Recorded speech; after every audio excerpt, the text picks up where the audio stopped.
ariko chaque fois iyo tuvuganye bo bamavuga ingorane gusa nta na rimwe no kuri jewe bamwizera. Ubu rero tugomba mutubwire by'ukuri mubona ko bidakunda kare tumenye nyene ko mutariko murakora cyane muvuge muti twebwe muri interiere vyase tugomba dukorere muri meri gusa namba muri meri naho nyene tumenye tuti muri meri mugiye kwakorera iki kugira abarundi bari muri meri mushobore kuronka abakiriya abo bakiriya nabo baronke qualité de service uko babyifuza.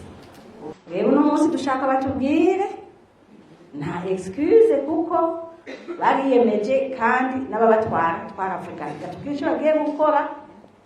vuba cyane biyangaje ku buryo x time tuzovuga tuti tugire evaluation. Merci à kuri unitaire kuri onatel nawo nabo nyene byinshi byo ariko barakora turabimenya turagirana amanama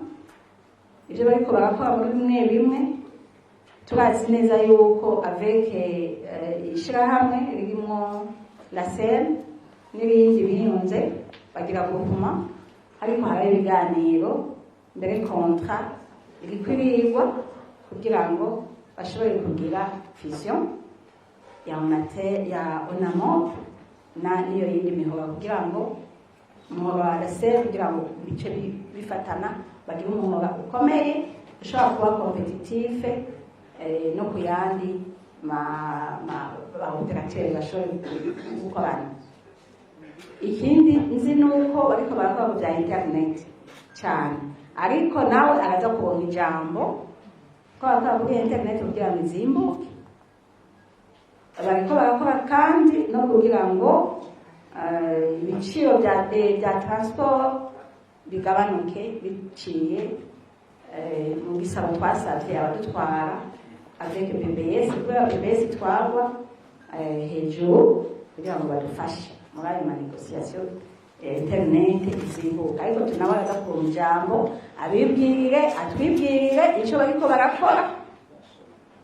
kugira ngo twameliyore la qualité de service na couverture ikwire hose mu gihugu maze abarundi borohere. Hama ku bafournisseur d'accès internet nabo nyene ndabagarukako tugize iminsi tubona amaritige menshi amakete batubwira amadeni mufitaniye kuko turazi ko mukobana kandi mwamufitaniye amakontra ugasanga ayo madeni yaduze byananiranye yuko mushobora kuyishura ariko nibaza ko muri kontra haba hariho marge de manevre yuko mushobora kumvikana byanze igisha gikurikira mukasha mugikurikiza ariko kuguma tubona makete kwishuzanya amajambo ivyo bintu turema mu bigabanya kugira ngo muje kubikorwa. Ikindi nagomba kuvuga twese hamwe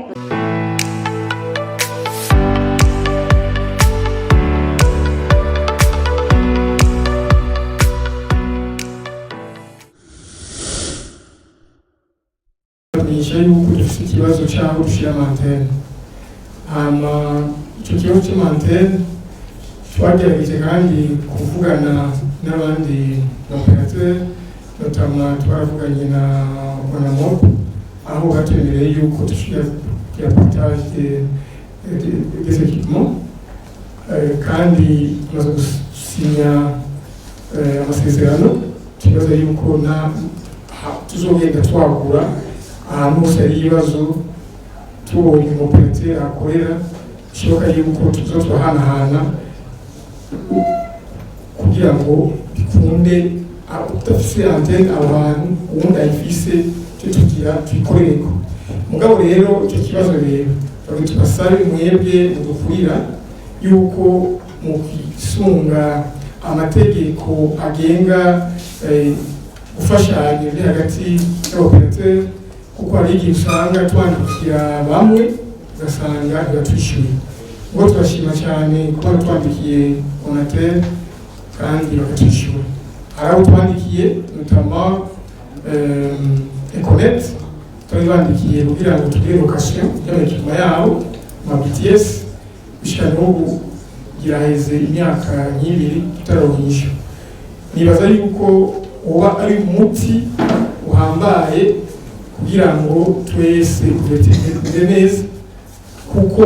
gushinga amantene ariho hose murazi ko bitabikora. Hanyuma ikindi twasabye yuko leta yuko butohereza ahantu hose tubona neza yuko sinyali ishoboka, kandi icyo kibanza gishoboka ariko kuturonsa yuko bishoboka tuca tukishyiramo antene mu ntumbero yuko abenegihugu bashobora koroherwa kugira ngo tuba tubona ko hagati yabo ikunde. Mwatubwiye ko tutoteba ku ngorane mbere mwanazivuze ntitwozigaruka ko ziri nk'intambamyi zituma ndetse Econet n'ibindi bisata byo gutuma tumanako amakuru bishobora kugira ko ingorane kugira ngo bishike kuri investissement ikenewe kandi isabwa n'amategeko y'igihugu. Ariko nagira ngendere ko mvuga ama initiative Econet leo imaze gufata yashize n'ahabona mu kuvuga ngurukanabumenyi, aho dutegekanya gukoresha energie solaire masite mashasha 100, tukazoba umwaka uzohera tumaze gushiraho amasite 50, hama umwaka ukurikira wa 2026 tukazoba dushitse ku yandi masite 50. Nico rero ikirangamisi novuga c'utwigora canke akigoro twagize kugira ngo nubwo hari ico kibazo dufise c'ibitoro n'umuyagankuba tutori iyindi nyishu ishobora gusahiriza abenegihugu. Ariko nkuko mugenzi wanje yabivuze wo muri Unitel, sinogenda ntakoze igisabo kugira ngo dusabe ababijejwe mutworohereze kugira ngo izo investissement zikunde. Murazi neza ko ubu bitoroshe na gato kugira ngo abantu amashirahamwe aronke amadovize kugira ngo dushobore gukora ico gikorwa. Murazi yuko nubwo tuzoshiraho amasite 100, hari ayandi azoguma akora akoresheje umuyagankuba, aho bidakunda tugakoresha ibitoro.